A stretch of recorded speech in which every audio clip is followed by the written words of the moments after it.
ซื้อเครื่องพันลังมีอยู่เมืองกาแลนด์มีสแกนด้วยพี่น้องเด้อซื้อเครื่องอยู่ห้านขายเครื่องห้านเอเชียเครื่องบ้านเรามันยุคสมัยผ่านมา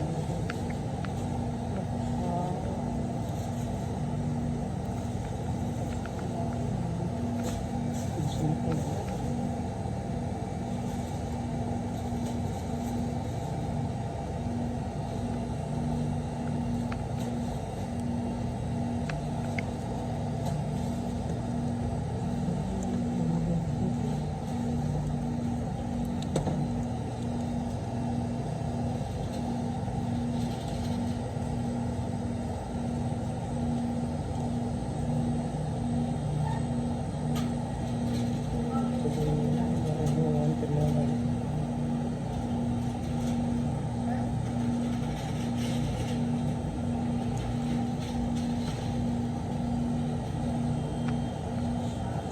สิ่งนี้ประมาณนี้แหละนะพี่น้องประมาณนี้คือขายหลายอย่าง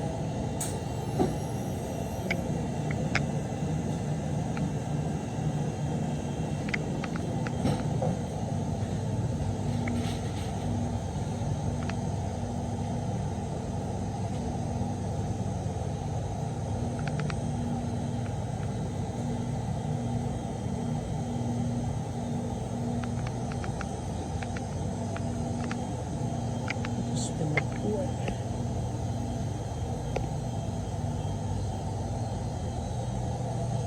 มีก็มีนะพี่น้องมี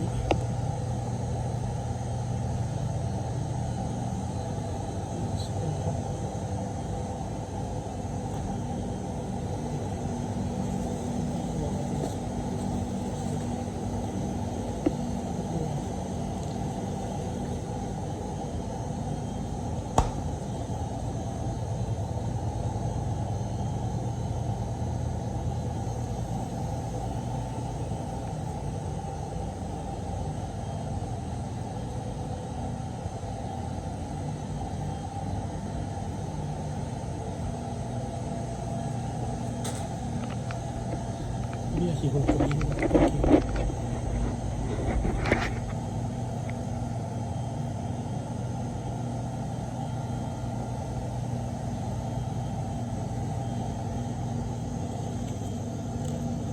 ราคาไม่เห็นติดครับ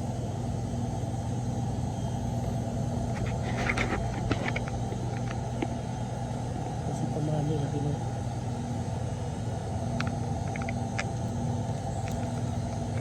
มะขามมันไม่มีมันไม่มีตัวมาอย่างกับสีทองก็มีมันเขียนภาษาไทยว่าสีทอง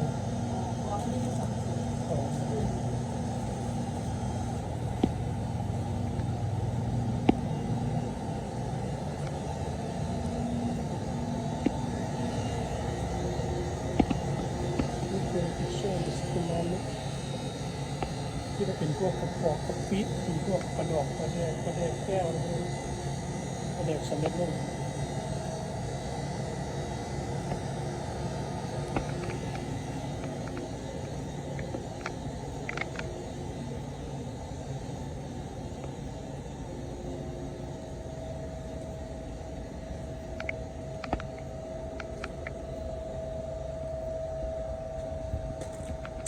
มีบายกับพี่น้องนะแท็กเงินกันมีสิบเงินกันพี่น้อง